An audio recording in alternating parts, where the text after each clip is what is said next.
because it's not very well known, but I find it very amazing because so this is, he developed his own technique to build garden paths, and also drew this picture to visualize it.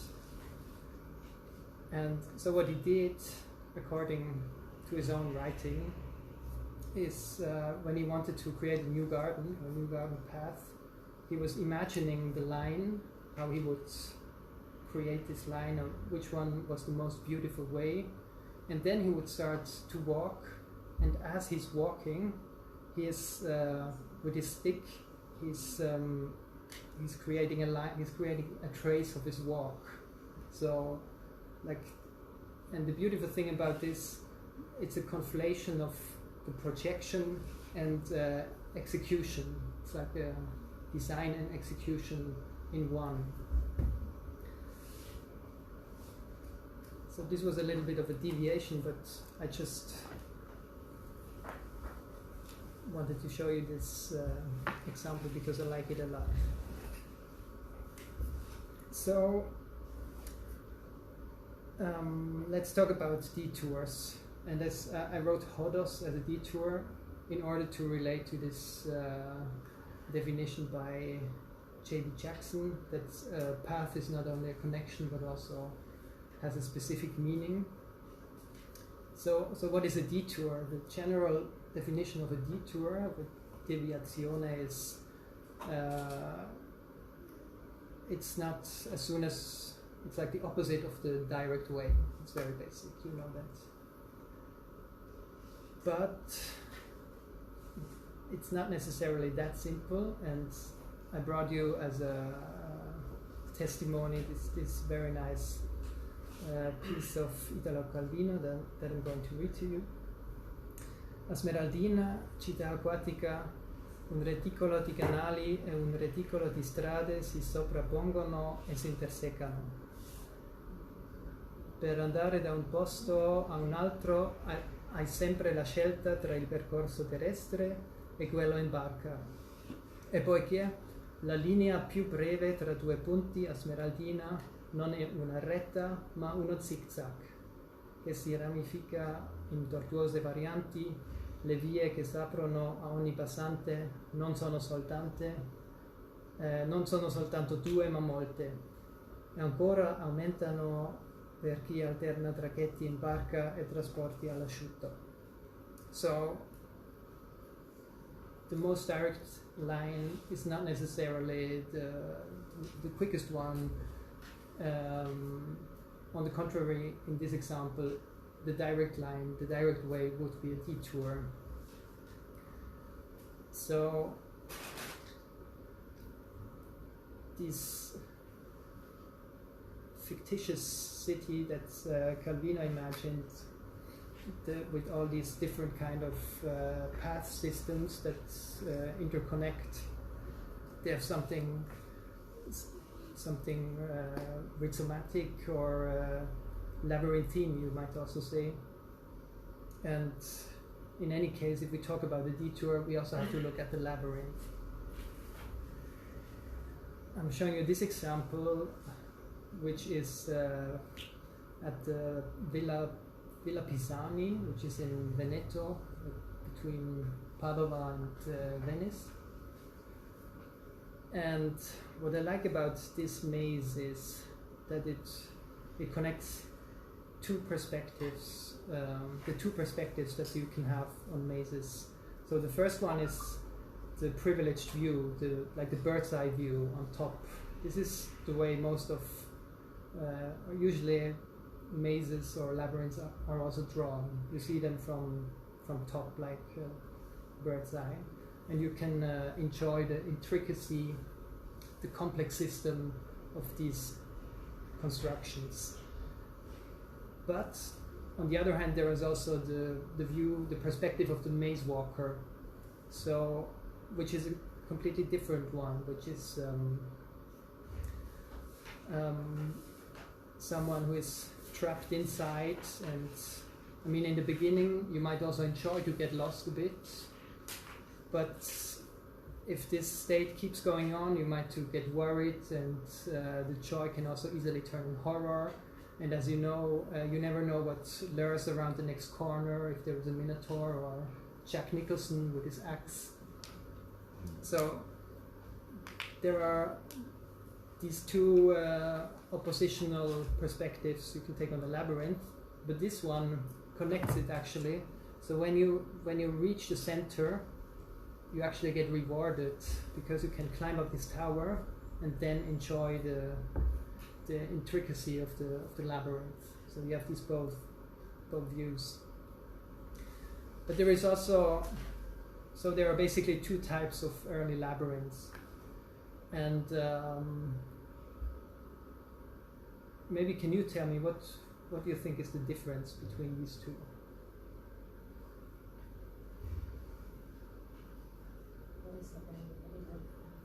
So? What is happening in the middle? Yeah, that's true. But what would you say in terms of design? Walls. That's also true. That's the material is different, but would you say you have the exact same experience when you enter the left one? Why not? You will not see the center. I haven't thought of that, but that's also a good point. Okay, but would you say you can get lost in the left one? Actually, Apparently, I mean, the perspective it's lower. You can see through. yeah, but let's imagine the walls are high enough. Okay. Okay. So I guess it's not so easy to realize, but it's actually one continuous way. There are no dead ends in the left one. There are no. Okay. No dead ends. No Okay. cul-de-sac. Yeah. So you find the exit. Sorry? So you find the exit. Exactly. There is no. You cannot really spatially get lost, but you will end up anyway at the center. And this is actually the earlier, like the Cretan labyrinth, this unicursoral that has a unicursal path. And while this other, the maze only emerges like in the 16th century. And here, of course, you can actually, there are dead ends. Sometimes there are also multiple entrances. So, yeah, and it's interesting that you have, like you or you saw that in the middle you have this the Minotaur here. And there is this nice remark by Umberto Eco who's saying that with the second type, the maze, you don't need a Minotaur anymore in the center because the structure itself becomes the Minotaur because of you can really get lost. Of course, in a way, you might still argue that you can get lost in the left one, but it's more kind of getting lost in thoughts, like a introspection or meditation. So we were also in the seminar asking ourselves what happened to these nice mazes. Why don't we build them anymore? Of course they still exist, but they were appropriated from industry and the market. And so I guess one reason why this furniture company appropriated this labyrinthine floor plan is of course efficiency. Also, if you look at the left one, it's actually a very efficient path. It's sort of the biggest possible detour on a given space. So this is for sure a reason. But then I guess that this company also realized that people don't really like to walk straight lines, but they want to divert a bit, and a bit like in the English landscape garden, they want to have a certain experience, and they want to be surprised. Just to give you a more contemporary example. So just to finish, to come back to the detour, in the last seminar that I showed you, we were we were trying to. We wanted to force the students to actually make a detour, and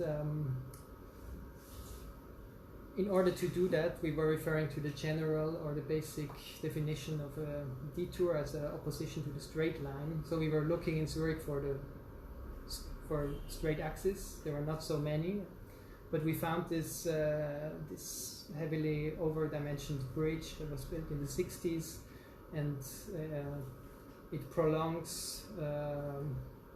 It continues in the street, so it's like a 2-kilometer axis. And we told the students to use this bridge not as an infrastructure, but as a means of direction, as an indication of direction. But they were not allowed to walk on this route. So while they were, so basically they started on the left. On the lower part at the beginning of the bridge, and they only had the starting point and the end point. And I don't know if you cannot really, it's a bit small, but you just have to believe me that so we actually wanted to find out how many different alternative paths are possible, and it turns out a lot, like almost infinitely. And so what we did, we were tracking them with the sports app so that we can see what kind of route they took. And we also gave them a disposable camera to take just something pictures of things that they found worthy of taking pictures. And as a third assignment, we also taught them to write down their experience at the end of the walk. So we had in the end we have the result of these 11 detours that give a very specific experience of this. I didn't tell you, this is in a part of Zurich, a district of Zurich, which is it used to be a village, but then it got incorporated in the city, and it's a very generic agglomeration in a way that you can also see in the pictures. But then sometimes you might also find interesting details to combine, to focus on. And this is my last slide. This is from the book presentation. Actually, I have an example of the book that resulted from this here. I will pass it around. It's in German, but it's very visual.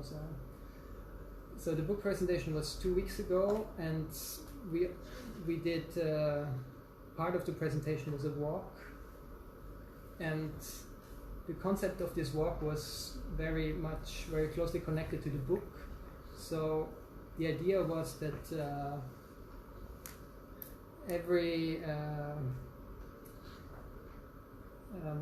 so someone starts with the first page and picks 2 words and creates a sentence, and this sentence creates an action for the group. So for example, one was I think on the left one here, geologic, and I don't know what was ditch. Yeah, it was like geologic and geological and ditch. And then someone created the sentence: "We are doing a geological excursion through a ditch." And so we actually find by accident this construction site and did this geological excursion together with the artist Sam Keller, who is in the front. Or the other one was like, the word was curtain and meditation, and the student decided that we would look for a curtain shop and meditate in front of it. So so this talk was in itself a bit a detour, but maybe it opens the discussion, or you have some questions. Yes.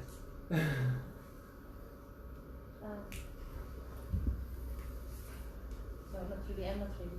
Sorry. Sorry. No, it was.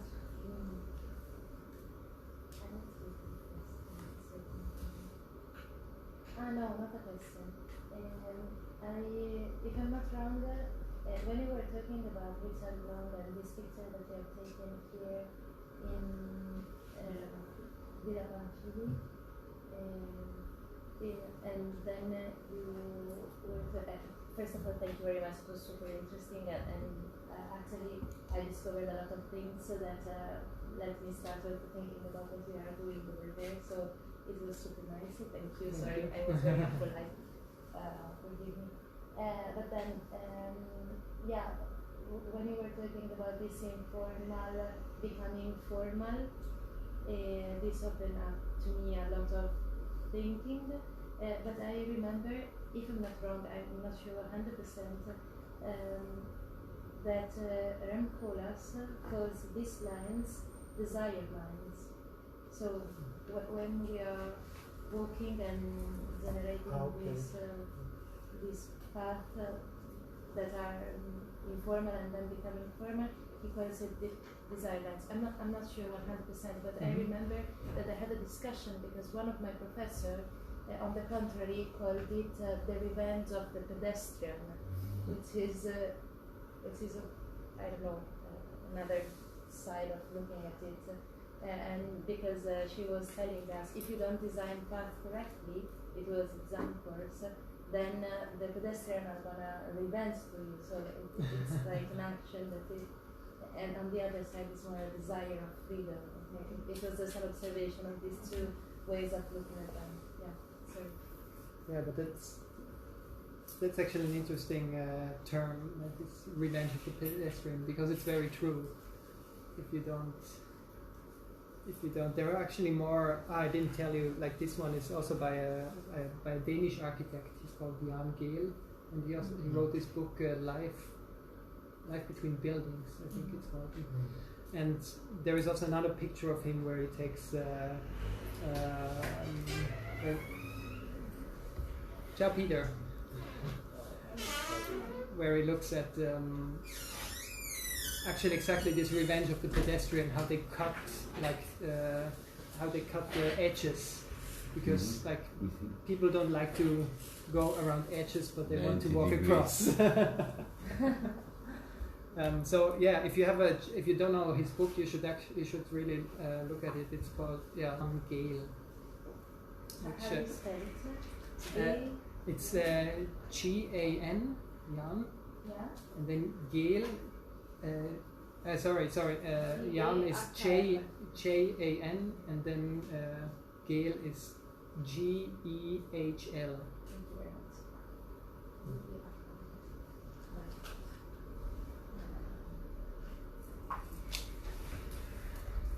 And another observation that I've done on this picture is that we were talking about how uncomfortable it could be now to walk on these stairs, and so one of the options was the bike, but your option was, for example, the fact that the steps were not comfortable. And this made me think about the rules that we have, that probably over there we couldn't have a slope because it was too rigid. Rigid is English? Steep. Steep. Okay, sorry. Or okay. So that's the reason why we have stairs, and maybe over there are going also mothers and fathers with kinderwagen. Yeah, that's perfect term. Yes, yeah. And so it was an obstacle, the stair, that it came maybe from a rule, and this is also interesting how the fact that is having a situation in between rules and actually what it really made the place. It's the place. Yeah, that's a good observation. Of course, you are always constricted to certain building regulations, and actually Stasha can tell you a lot about this. She's been practicing architect for 6 years, and she knows how, especially in Switzerland, you have a lot of regulations. Like, Can I ask you? yes, please. When you're finishing? No, it's Okay. I just wanted to pick up on, you said the word pushchair, yes, and children came to mind when I was walking here, because I read the title of today's presentation, and I was thinking about walking, and I was thinking about the first steps that a child makes, and the word that came to mind was curiosity. Because when a child sees something that it is curious about, it wants to reach it, yes? With curiosity, we also have balance in the first steps, and there the word detour comes in. Detour in terms of a natural path, because if we are, obviously I'm using the English language as a means here, but in English if we say, let's make a little detour, it means that there's something interesting that has maybe captured our memory or our imagination, whereas obviously in the urbanistic context, a detour means that, for example, where you had that big ditch, yes, in an urbanistic context, a detour would be to avoid something, yeah. So there's like the contrast between the natural and the child's curiosity. Obviously, falls within the natural realms, and then the urbanistic, very logical town planning, where a detour is to avoid something unpleasant, let's say, or lost the word anyway. Yes, is an avoidance. So one is a curiosity and one is avoidance. Thank you very much for this clarification. I didn't know this that there is also this positive meaning to the English term, you can make a sort of a picturesque detour, like Exactly, yes. like in German it's only negative, and I don't know how is it in Italian. Deviazione. Deviazione, in realtà scorciatoia. No, we have a way of saying it, depends also from where you are, but okay. Fare passiamo di là, quindi facciamo un giro. Okay, È sempre il giro la parola, no? Perché la scorciatoia is a shortcut, so supposedly it should make you more straight. You get off the path, but you go more straight. So facciamo il giro would be like intentionally to make a nice. It's along with curiosity. Along with curiosity. Yeah, so there you have the idea of a tour, which is mentally organised, and then a detour, which is a little variation of the tour, let's say. Perché deviazione è quella letterale, però it's not the same meaning. It's not okay. I was asking back when I did we had a lot of students from Ticino, and I was asking them how they would translate it, and they said there is not really a word, but they would say deviazione, but maybe that's also regional. The deviazione is very technical. Yeah. No? Okay. Detour maybe, but also detour has several meanings. So fare un giro. Also because when you wander, you giro vagare, quindi you make a giro. So fare un giro. Okay. Senza mentana, without a goal. Vagabondare è più legato proprio a chi lo fa. Vagabondare è strolling. Stroll has two meanings, and one of stroll is just a quick walk with no particular meaning. Yes, a stroll to get there, to take the evening air. Yes, a nice little evening walk maybe, or a morning walk. But to wander is has almost a sense of blindness, yes, in the sense that you have no visual goal, yes, but you go around wherever life or the path takes you, yes, and that's girovagare, yes. Certo. Sì. That's good to have another time. Just our international English. Maybe just to go to one of your first images, the two typical garden, no? Let's say the Giardino Italiano and then French, well, in the shift of Renaissance and Baroque, and then the arrival in the 18th century of the English garden. So but we can see also now just to add that you can see also the opposite aspect, that the English way, it's also a way to fake naturality, Absolutely. while this perspective axis in their infinity could also somehow don't invite you but allow you to take off, no? To get out of the wrong way, get out, which leads to a kind of spontaneity that assumes also consciousness of the wishing of getting off, while somehow in the British Garden you're not tempted to take off. You want So to stay. it's more it's just an ambiguity of it. No, but it's also an important hint that nature. I don't know if you have ever been in if you're ever in southern England, you should absolutely consider going to one of these historical gardens. But it's true, they seem natural, but they're of course completely constructed. But they are they're all artificial, but they give you the sense of nature, of untouched, almost untouched nature. While, like you could argue that the Baroque garden in this sense is more honest, that they show you like design. They show design, and yes, and also so the break in the how you call it, the green wall. It becomes immediately. There is an exit. No, and sometimes it's also, or in the squares, but also usually the Italian garden at least has a side of the geometry, a pure wild space. No, il boschetto. It's in contraposition. No, but just to say something.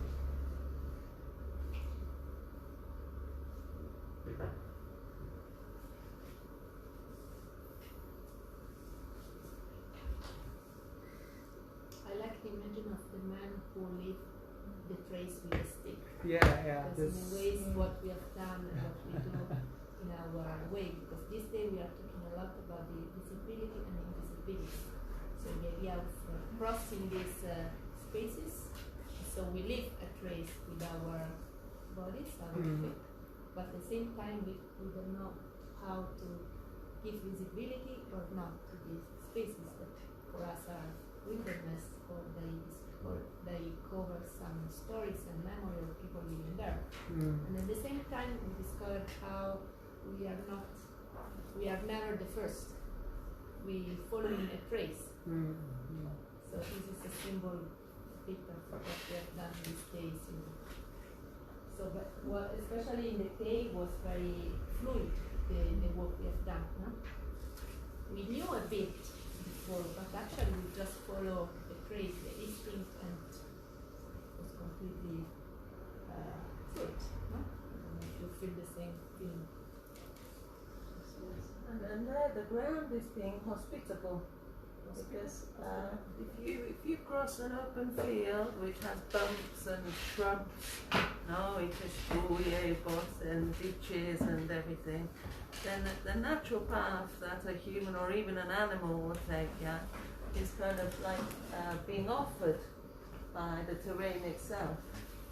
So the terrain offers you the possibility of being able to cross it. Yes, whereas if you think of the opposite of an unhospitable terrain, that would be like a jungle that you would have to cut through with a machete or something like that. Yes, so there's a certain generosity, a reciprocity, even in English I can't Reciprocity. Yes. Between the terrain and the living being, because quite often it's animals that suggest, in their invisible way, the paths for us, like maybe a stag crashing through a wood, or even rabbits, rabbits create paths which then we kind of unconsciously follow, or the hare in English mythology, the hare is La Lepre. Is the pathfinder? It's like the moonlight, the Like moonlight Mary's. pathfinder. Yes, it's a very magical, being. Yes, English mythology is full of it. I'm only speaking about English mythology because we're talking in English and I'm English, but I'm sure that in every culture, in every possible culture, you know, there are similar mythological creatures. Yes, like in Ireland, even your name Dublin. I don't know. I imagine the leprechauns would have made the paths through yes, through the moonlit territories. I don't know, but yes, Julia, I think that's a lovely idea. What came to mind was when people try to find water, with the dowser. Yes, but you hold this and yeah. Sì. Rabdomante. This is Looking this. for water with the stick. Yes. Does this actually work? Yeah, and it's kind of like the same thing. But This is in the front. this is in the back. Yeah. So it's like this. The similar reciprocal between human and the natural path, and here this is like the human intention. There's more intention in this, yes, but this invisibility, which Julia described beautifully, because this is what the idea of one of our mornings, yes, was to find this balance between visible and invisible, so as not to invade too much. Yes. I mean, this is of course a complete invasion in the end, because it's a design of a garden, and you create something completely new, but the creation of the path is in, how do you say, in accordance, like with the actual walk, the physical Experience of walking. yeah. What they have done with the lakes, no? It's ironic. The fact that they didn't even, or we are supposing that they didn't even know the fact that this present a lake over there, and they just put the lake in the stuff. Yeah. But I think another very crucial thing is whether this detour allowed you to avoid the trouble or allowed you to get in trouble. No, I think this you were pointing out this. You mean in Yeah, general? the question of curiosity. That's I mean, it's of course could lead to a trouble, and the question of detour also to avoid. Now you do a detour because there's some traffic jam, or because there's some street is broken, or Indians are there. Yeah, I think it's always this. There is always this ambivalence also with the labyrinth. It's like always at the edge between joy and horror. Like, See, maybe so. On the labyrinth, another little thing is that the labyrinth. It's an initial path. So the question is whether you make it through. And actually, the question of exiting the labyrinth, according with Carol Kereni, who is a mythologist, important Hungarian mythologist, is about the chance of flying away as a gru, abbiamo detto sia un flamingo. that would be Icarus then. So the dance, the Cretan dance to the labyrinth, it's the Troy dance or flamingo dance, which is actually Troy, which is actually the name of Troy, but this is another thing. But anyway, it's this, not the chance is not that you get lost inside, it's that you are lost, so you're not capable to go through. And go through, it's the chance to fly away of it. So, but this was totally an initial path. At a certain point we exercitated in making it a continuous path. Yeah, but this. While the maze is a trick. This reading is actually very much in accordance with the medieval labyrinths that were about taking a spiritual journey to find God in the center of the way. So it's also to get rid of your sins. It's also kind of a cleansing.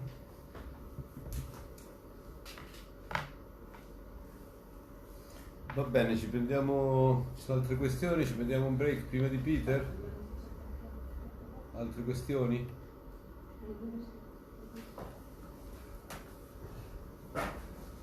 Dai, grazie Patrick. Grazie a voi.